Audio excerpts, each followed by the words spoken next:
Искать новые полюса холода, обновить рекорд самой низкой температуры в мире и дать импульс развитию направления экстремального туризма в Якутии. Такую задачу поставили перед собой участники международного проекта «Покорители холода». О том, как появилась идея его создания и как прошел подготовительный период, об организаторах и участниках и первых днях проекта мы поговорим сегодня с министром предпринимательства, торговли и туризма Республики Ириной Высоких. Ирина Сергеевна, здравствуйте. Вот экстремальный туризм, он всегда привлекал, конечно, туристов в Якутию, да, но понятно, что это, само собой, это не массовый туризм, да, здесь, как правило, приезжают какие-то подготовленные люди, специалисты. А вот какие задачи все-таки ставит перед собой проект? Прежде всего, это популяризация экстремально низких температур в Республике Саха-Якутия. Холод является нашим основным брендом с точки зрения туризма. И мы, конечно, продолжаем делать акцент в своей стратегии по привлечению туристов на холод. Вот были ли какие-то примеры? Вот как вообще создавался проект? Либо все прямо с чистого листа? Есть примеры по максимально горячим с точки зрения температуры точкам. Например, был подобный проект в пустыне Сахара, где была школа выживания как раз с точки зрения самой высокой температуры на Земле, где живут люди именно. Не было ли, кстати, может быть, оно и есть, следующий вопрос примерно так звучит, да, вот хотелось бы узнать об участниках, как они проходили подготовку и, может быть, забегая вперед, не было ли такого желания пригласить, может быть, участников из того проекта с Сахары, то есть попытать что-то совсем разные полюса реально? Да, у нас вообще есть интерес к иностранным участникам, но так как у нас тестовая экспедиция, мы все-таки сделали акцент на российских туристах, потому что все-таки человек, который живет в России, он все-таки хотя бы морально готов к тому, что его ожидает. Ну, а если чуть поподробнее, вообще, как они проходили, может быть, подготовку, какие-то требования предъявлялись для тестовых участников?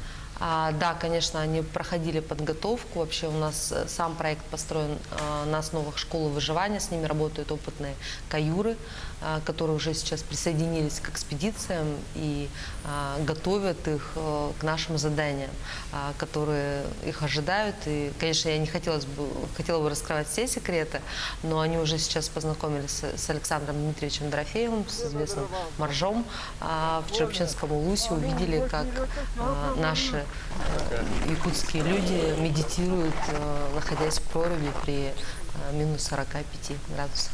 Я как раз об этом и хотел сказать, о том, что многие из участников, они действительно удивлены прям, и вот как раз-таки тему моржей хотел затронуть, но уже они немного рассказали, и вот блогеры, они все-таки рассказывают, да, как проходили их первые дни, достаточно все интересно, но вот для вас есть какие-то фавориты, может быть, так, неформальные любимчики, может быть?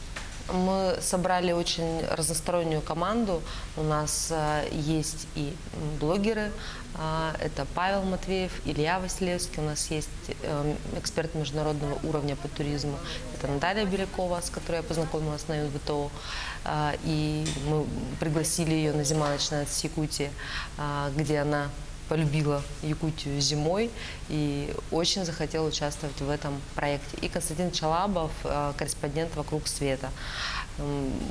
Каждый из них по-своему подает информацию, что для нас как раз было очень важно. У каждого своя аудитория, и задача была как раз максимально рассказать об этом проекте, чего мы уже сейчас и добились.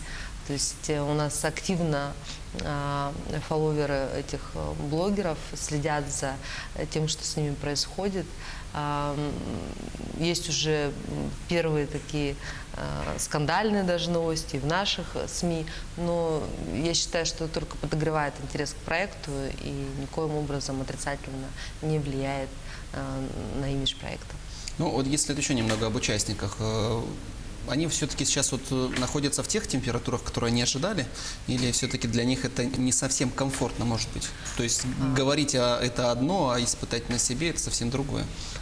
Мы бы, конечно, хотели погрузить их сразу же в минус 70, но от нас это, конечно, не зависит, какая погода будет именно сейчас. Но для них даже жить в палатке при минус 30 – это уже серьезное испытание, поэтому у нас все-таки проект направленный больше на популяризацию, чем на научные изыскания. По крайней мере, наше министерство точно не ставило перед собой задачу забрать лавры у метеорологов, поэтому я больше лично акцентировала, когда мы готовили сценарий, внимание своих коллег именно на школе выживания. Потому что то, что происходит с нами каждый день, многим нашим согражданам не совсем понятно. И они не представляют, в каких условиях мы здесь живем. Это для нас нормально в минус 45 увидеть, как дети играют в футбол на детской площадке. А для остальных это действительно серьезное событие, которое вызовет большой отклик в тех же соцсетях. Вот если бы хотелось такой задать вопрос, что участники могли взять с собой, есть ли у них какие-то там удобства, либо если там, грубо говоря, по звонку им там что-то предоставили, либо у них там строго какие-то отведенный перечень предметов, которые можно было взять с собой? У них, конечно, самый минимальный перечень – это обычные наши бытовые принадлежности, мы их обеспечиваем питанием, мы обеспечивали, конечно, их и палатками, теплыми спальными мешками, но, конечно, они испытывают сложности с тем, что нет того комфорта, к которому они привыкли. И мы, может быть, и хотели бы им что-то доставить, но вы, наверное, следили за тем, как добиралась группа до Верхояния, как они столкнулись с наледью, поэтому добраться до тех мест, где они находятся, не так-то просто, поэтому по звонку им точно ничего не будет предоставлять. Ну, кто-то же наверняка должен следить и за безопасностью, может быть, и о страховке немного расскажете, наверняка предусмотрены какие-то страховые случаи. Конечно, у нас на каждом оргкомитете очень серьезно ставился вопрос именно безопасности наших участников. У нас работает МЧС, которые готовы в случае необходимости, надеюсь, таковая не потребуется, помочь нашим участникам. Ну, на данный момент, скажем так, к этой минуте участники пока всем довольны? Не было ли там каких-то, может быть, предложений уже там вернуться, скажем так, домой или куда-то более в теплые, комфортные условия? Пока нет, они в полнейшем восторге. И буквально вчера мы переписывались с Натальей Беляковой, которая сообщила, что они наконец-то приближаются непосредственно к месту, где они будут делать замеры. Это как раз та группа, с которой случился такой немножко затык при тем, как они добирались до места из-за наледи по времени. Но они сейчас уже близки к точке, и она уже ждет, не дождется, когда будет, собственно говоря, замерять температуру. И делилась впечатлениями от Чурапчи, от проруби, от того, что она увидела, от дороги, от того, что осталось от ГУЛАГа. И, конечно, она в восторге, она говорит, это место исторически важное, и его, конечно, нужно развивать, и о нем нужно все больше и больше рассказывать. Ну, участники с собой наверняка взяли какое-то специальное оборудование, чем замеряют температуру? Да, это сертифицированное оборудование, аттестованное, которое очень часто как раз используется с нашими учеными, и метеорологи, они следят за тем, чтобы все испытания проводились четко по тем метеорологическим инструкциям, которые они предоставили. Участники получат какое-то вознаграждение, помимо эмоционального, скажем так, предусмотрен ли вообще этот пункт? Так как это тестовая экспедиция, сейчас у нас призового фонда нет. Но мы подготовили, конечно, некоторые призы для наших участников, и я уверена, что лучшие из лучших получат их.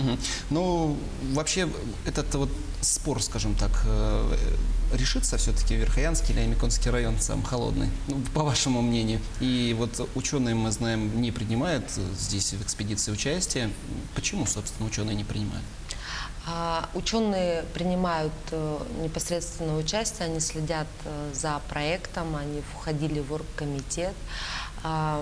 И Касательно спора, я думаю, что он, наверное, не решится никогда, потому что, конечно, каждый из районов хочет, чтобы статус полюса холода был у него.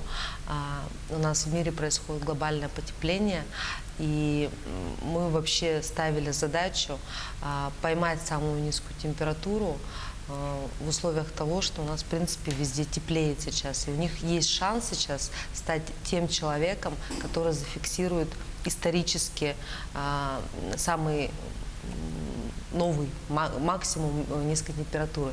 И я уверена, что в ближайшее время мы о таких людях узнаем. И Верхояне, и Амиконе, оно интересно и своим природным ландшафтом. Я думаю, что делать акцент только на низкой температуре при развитии этих дестинаций не стоит. Ну от чего вообще будет, от каких результатов будет зависеть, будет ли продолжим проект в дальнейшем или нет? От отклика населения, от отклика наших иностранных туристов, от того, насколько наши участники действительно смогут пройти все испытания и рассказать о них должным образом своей аудитории. От очень многих факторов, но я уверена, что этот проект будет продолжаться не один год.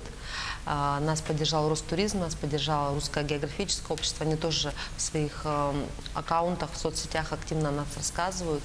И все больше и больше людей узнает о том, что сейчас происходит в Якутии. Ну вот вы лично от проекта чего ожидаете? Я ожидаю притока лакшери туриста, который готов платить за экстремальный отдых в самом холодном обитаемом месте на нашей планете. И я вообще против потока массового туриста, который, скорее вредит природе. Мне бы хотелось, чтобы сюда приезжали те люди, которые действительно хотят погрузиться в нашу идентичность, познакомиться с нашей культурой, с уважением отнестись к нетронутой природе. И таких туристов мы здесь ждем. И понятно, что до Якутии очень дорого стоят авиабилеты. Поэтому это, скорее всего, будет тот турист, который действительно готов платить за это погружение. Это важно, да. Елена Сергеевна, большое спасибо вам за участие в нашей передаче. Я напоминаю, что о международном проекте «Покоритель холода» мы сегодня говорили с министром предпринимательства, торговли и туризма Якутии Ириной Высоких. Корреспонденты Якутии 24 следят за развитием событий. Оставайтесь на канале.